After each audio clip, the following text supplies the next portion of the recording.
13장과 14장의 내용은 가데스 바네아에 들어온 이스라엘 백성이 가나안으로 정탐꾼을 보내게 됩니다. 이 사건은 이스라엘이 하나님을 불신한 사건이었습니다.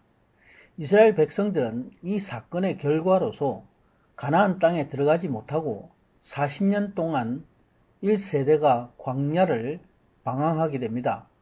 13장과 14장의 정탐 사건은 이런 전환점이 되는 사건이고 질서에서 무질서로 들어가게 됩니다. 바로 민수기의 주제가 되는 중심장이라고 할 수 있습니다. 가나안 정탐 이후에 민수기는 하나님을 불신하는 바 바로 믿음이 없는 결과는 바로 죽음인 것을 증거하고 있습니다. 지난번 말씀에서 각 지파의 족장으로서 가나안 정탐자들의 명단을 기록했습니다. 그리고 가나안 정탐의 지침과 정탐 내용을 나누었습니다. 오늘 본문에서는 저들이 가나안 정탐에서 돌아와서 하나님 앞에 불신의 보고를 이스라엘 백성에게 하는 내용입니다. 저들의 보고에는 어떤 믿음도 볼 수 없습니다. 그러나 오직 갈렙의 보고에는 믿음이 드러나고 있습니다. 갈렙과 같이 믿음의 사람은 그의 말에 나타나는 믿음의 열매가 반드시 따라 나타납니다. 이스라엘 백성의 정탐자들이 가나안을 40일 동안 탐지하고 돌아왔습니다. 저들은 가데스 바네아에서 출발해서 신광야를 거쳐서 남쪽의 아랏과 헤브론을 거쳐서 북쪽의 하맛, 어구, 르홉까지 전체를 남북으로 가로질러 통과했습니다.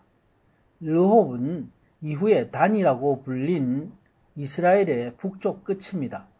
정탐자들이 가데스 바네아에서 온 이스라엘 회중을 향해서 정탐 내용을 보고합니다.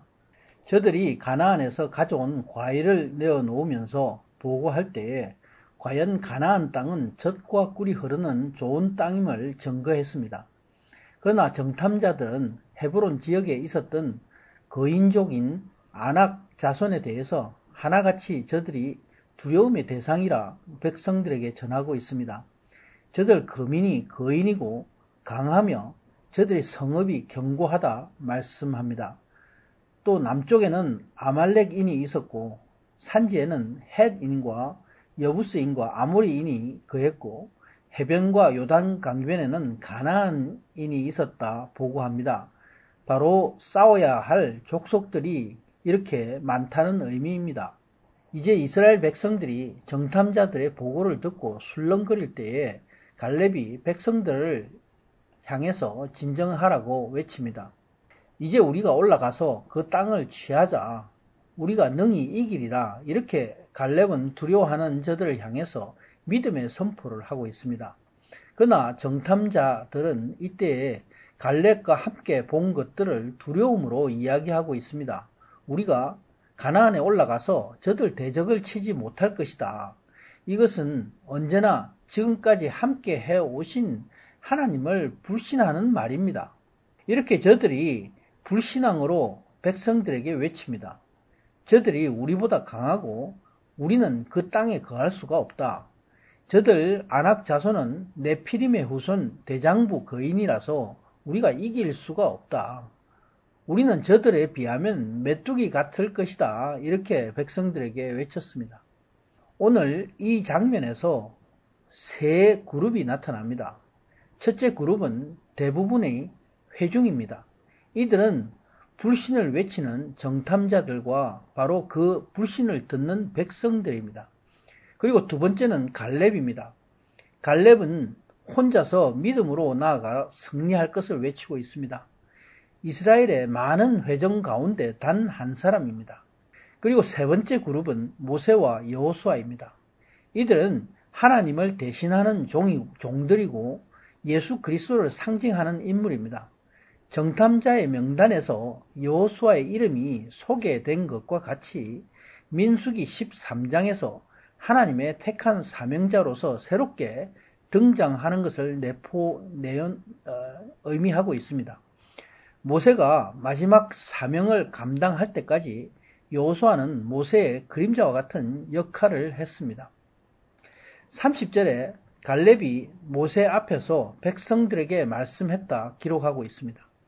이렇게 이들은 두 그룹 가운데 중보하는 모습을 무언으로 보여주고 있습니다. 불신의 회중들 앞에서 하나님을 대표하는 예표적인 역할인 것입니다. 하나님 나라의 백성이 이 세상을 이기는 것은 바로 믿음의 문제입니다. 승리케 하는 것은 결코 사람의 지혜나 정탐해서 얻는 지식이 아닙니다. 가나안을 지배하고 있던 모든 모양과 세력들은 믿음의 눈으로 볼 때에 실체가 없는 그림자와 같습니다. 하나님이 이미 이스라엘 백성에게 가나안 땅을 주셨습니다. 이 사실을 알고 믿음으로 보는 사람들에게는 저들이 이스라엘의 밥과 같습니다. 믿음은 바라는 것들의 실상이요 보이지 않는 것들의 증거이기 때문입니다. 갈렙이 믿음의 눈으로 본 가나안은 바로 허구이고 밥이었을 뿐입니다. 하나님은 이 세상의 사람들을 오직 두 종류의 사람들로 나누어 보십니다. 바로 믿음의 사람과 불신의 사람입니다. 믿음의 사람은 하나님의 말씀을 믿고 그 뜻대로 순종하는 사람입니다. 그래서 예수님의 살과 피를 가진 사람입니다. 그런 사람이 예수 그리스도의 믿음으로 가나안에 들어가게 되는 것입니다. 그러나 불신의 사람은 자신의 생각을 믿고 자신의 지식으로 세상을 의지함으로 광야에서 죽음을 당하는 사람들입니다. 예수님의 살과 피가 없어서 하나님과 멀어진 사람입니다. 그래서 지옥에 떨어지게 되는 사람들입니다. 이스라엘 백성들의 불신으로 시작된 이 가나안 정탐은 이렇게 하나님의 심판으로 저들 1세대들이 전부 멸망하게 되는 사건이 된 것입니다. 오늘날에도 이와 같습니다.